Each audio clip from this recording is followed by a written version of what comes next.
आज का हमारा टॉपिक वायुमंडल। वायुमंडल हम देखते हैं कि इसमें से कुछ प्रश्न पेपर में पूछे जाते हैं। सबसे पहले हम देखते हैं कि वायुमंडल जो होता है वो पृथ्वी से जुड़ा कैसे होता है, गुरुत्वाकर्षण बल के द्वारा। गुरुत्वाकर्षण बल किसने दिया था? सबसे पहला हमारा क्वेश्चन यही बनता है, गुरुत्वाकर्षण बल दिया था आइजैक न्यूटन ने। आइजैक न्यूटन ने दिया था।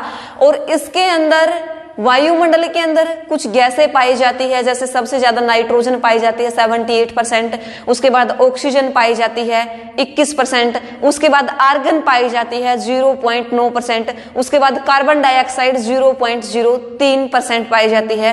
कुछ जो गैसें होती है वो अल्प मात्रा में पाई जाती है, यानी कि कम मात्रा में पाई जाती है। हाइड्रोजन है, हीलियम है और भी बहुत सारी गैसें वायुमंडल में पाई जाती है।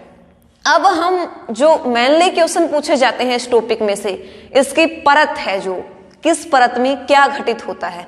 सबसे पहले हम देखते हैं इसकी जो पहली परत है वो है अक्षोभ मंडल। अक्षोभ मंडल क्या होती है?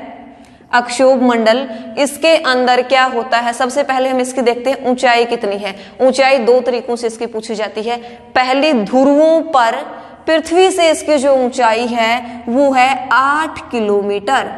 8 किलोमीटर्स पृथ्वी मतलब ध्रुवों पर पृथ्वी से इसकी ऊंचाई है 8 किलोमीटर। और विषुवत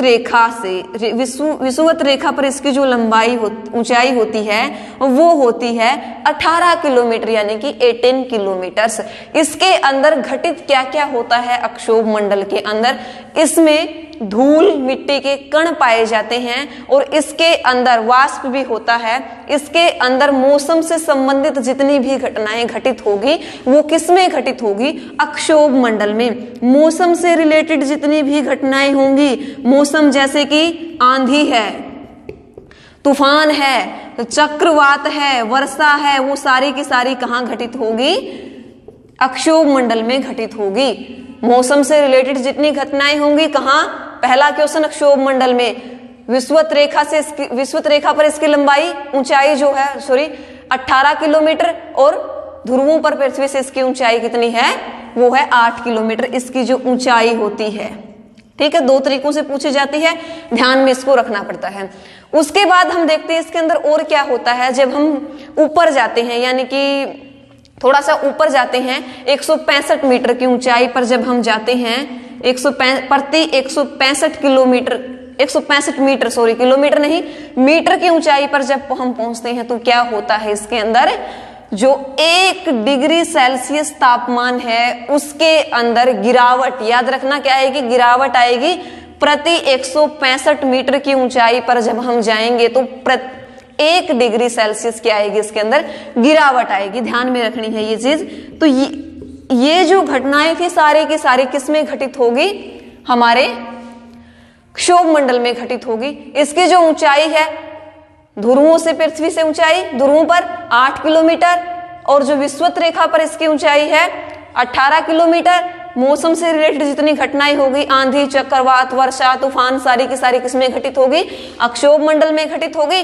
उसके बाद हम देखते हैं कि प्रति 165 मीटर की ऊंचाई पर जब हम जाते हैं तो क्या हो जाता है? इसके तापमान में गिरावट आ जाती है। उसके बाद इसकी जो अगली परत है, ये तो थी अक्षोभ मंडल। अक्षोभ मंडल के बाद, यानी कि अक्षोभ मंडल के ऊपर जो परत होती है वो होता है हमारा समताप मंडल। समताप मंडल, ये जो परत होती है ये अक्षोभ मंडल से ऊपर की परत होती है। इसकी जो ऊंचाई होती है विषुवत रेखा पर, ऊंचाई इसकी बता देते हैं हम, इसकी विषुवत रेखा पर जो ऊंचाई होती है 18 किलोमीटर से 50 किलोमीटर। 18 किलोमीटर तक कौन सा आता था? हमारा अक्षोभ मंडल। 18 किलोमीटर से 50 किलोमीटर इसकी विषुवत रेखा पर लंबाई होती है, ऊंचाई होती है।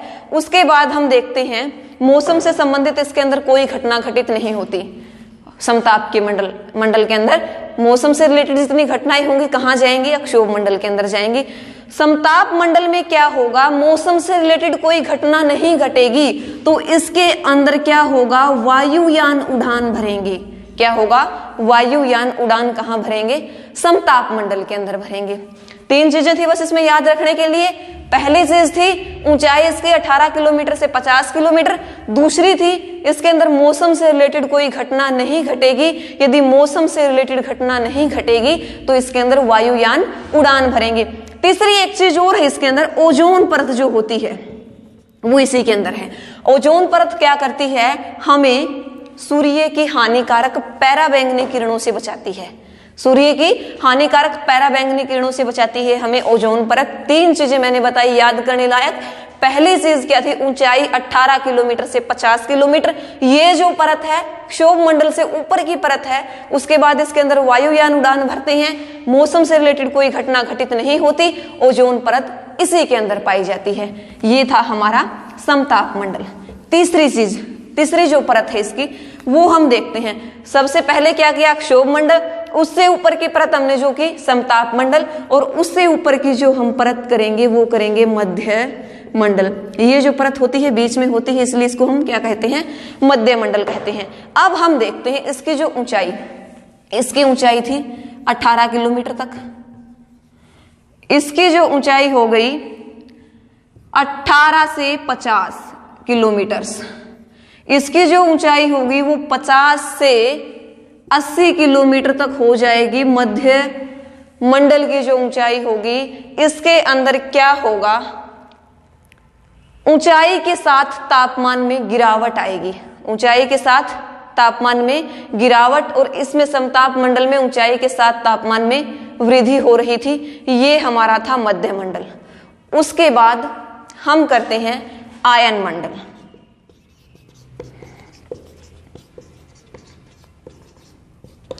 आयन मंडल सबसे महत्वपूर्ण परत ये मानी जाती है वायुमंडल की, क्षोभ मंडल और आयन मंडल। इसे हम आयनित मंडल भी कहते हैं। आयनित मंडल हम इसको क्यों कहते हैं, क्योंकि इसके अंदर सौर विकिरण जो होती है, आयनित मंडल के अंदर सौर विकिरण द्वारा आयनित होता है ये मंडल, इसीलिए इसको आयनित मंडल बोला जाता है। और आयनित होने के कारण ही इसके अंदर रेडियो और टीवी जो प्रसारण होते हैं इसकी सहायता से किए जाते हैं। रेडियो और टीवी प्रसारण हमारे किसमें होंगे, आयन मंडल में होगी। इसकी सबसे ऊंचाई हम देखते हैं 50 से 80 थी, तो क्या हो जाएगी 80 से 700 किलोमीटर। 700 किलोमीटर ऊंचाई किसकी हो जाएगी, आयन मंडल की। सबसे महत्वपूर्ण चीज इसके अंदर सौर विकिरणों द्वारा क्या होता है, इनकी सहायता से रेडियो और आयनित होने के कारण रेडियो और टीवी प्रसारण करने में ये उपयोगी सिद्ध होती है। उसके बाद हम देखते हैं इसकी पृथ्वी की सतह से जो ऊंचाई है, ऊंचाई हमने किया पृथ्वी की सतह से इसकी ऊंचाई कितनी है, 80 से 700 किलोमीटर इसकी जो ऊंचाई है वो है। उसके बाद हमारी जो अगली परत आती है नंबर 5 पर, बहिर्मंडल जिसको बोला जाता है। जो बहिर्मंडल होता है वायुमंडल की सबसे बाहरी परत होती है, और इसके अंदर जो हमारा अंतरिक्ष और वायुमंडल दोनों मिले हुए प्रतीत होते हैं। बहिर्मंडल क्या होता है, इसके अंदर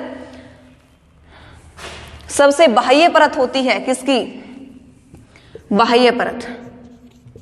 वायुमंडल की सबसे बाह्य परत कौन सी होती है, बहिर्मंडल होती है। इसके अंदर जो अंतरिक्ष और वायुमंडल होते हैं वो बहुत ही मिले जुले प्रतीत होते हैं। तो ये था हमारा वायुमंडल का जो टॉपिक था, बहुत ही आसान था यदि हम इसको समझ के करेंगे। सबसे पहले अक्षोभ मंडल है, ऊंचाई कितनी है 18 किलोमीटर। 18 किलोमीटर के बाद हम इसमें देखते हैं घटित क्या क्या होता है रिलेटेड टू हमारे जो मौसम से संबंधित घटनाएं घटित होती है, किसके अंदर होती है, अक्षोभ मंडल के अंदर घटित होती है। उसके बाद हमारा आया था समताप मंडल। समताप मंडल में क्या होता है, मौसम से रिलेटेड कोई भी घटना घटित नहीं होती। इसकी जो ऊंचाई होती है 18 से 50 किलोमीटर होती है। यदि मौसम से रिलेटेड कोई घटना घटित नहीं होती तो इसके अंदर क्या होता है, वायुयान जो होते हैं वो उड़ान भरते हैं।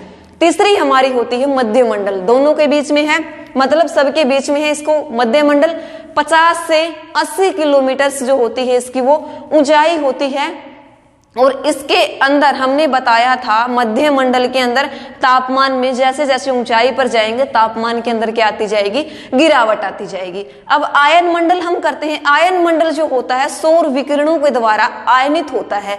आयनित होने के कारण इसके अंदर क्या होते हैं, रेडियो एंड टीवी प्रसारण जो होते हैं इसमें वो सहायक है। उसके बाद बहिर्मंडल पृथ्वी की सबसे बाह्य परत होती है और इसके अंदर अंतरिक्ष और वायुमंडल दोनों मिले जुले से प्रतीत होते हैं। ये था हमारा आज का टॉपिक वायुमंडल। वायुमंडल के अंदर हमने बताया कि पृथ्वी से जुड़ा हुआ कैसे होता है, पृथ्वी से जुड़ा हुआ होता है गुरुत्वाकर्षण बल के द्वारा। गुरुत्वाकर्षण बल किसने दिया था, आइजैक न्यूटन ने दिया था। हमारा आज का टॉपिक यदि आपको अच्छा लगा हो तो ही चैनल को सब्सक्राइब करना, वीडियो को लाइक करना और अपने दोस्तों तक पहुंचाने में मदद करना। और ऐसे ही वीडियो देखने के लिए, ऐसे ही महत्वपूर्ण विषय देखने के लिए बने रहिए हमारे साथ।